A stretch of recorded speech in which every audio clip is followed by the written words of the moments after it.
Bwana Yesu asifiwe sana. Ninakusalimu kwa jina la Yesu.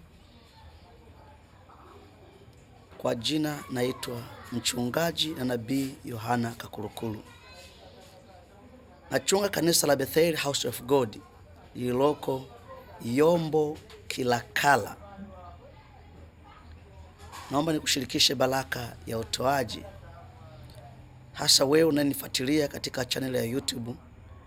Ukiandika nabii Kakulukulu utaipata moja kwa moja ibada yangu pamoja na shuhuda.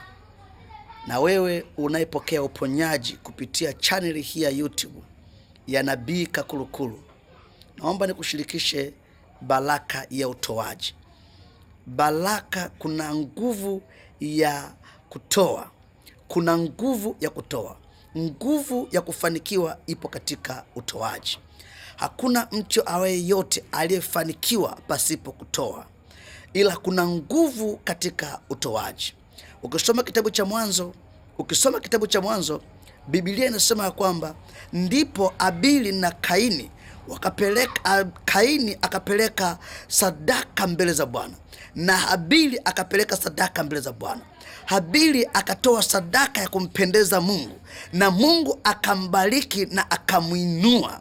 Ukisoma kitabu hicho cha Mwanzo, Biblia inasema kwamba Abrahamu akatoa sadaka, akamtoa mwanaye pekee aliyekuwa mzaliwa wa kwanza, na Mungu akambariki, akasema nakubariki kama nyota za angani, nakubariki kama mchanga ufukweni wa bahari, na utakuwa na watoto watakuwa wana wa Ibrahimu. Kwa hiyo nikushirikishe katika utoaji. Wewe hasa unanifuatia katika channel hii ya nabii Kakulukulu, na kuombea, kamata sadaka yako na utaitoa kupitia namba hii, kupitia namba hii ya M-Pesa 07 60 94 93 25 07 60 94 93 25 07 60 94 93 25. Ukamate sadaka yako, nami nakwenda kuombea. Iachilie, jina itatoka Janeti Yohana, na Mungu atakuwa anakubariki.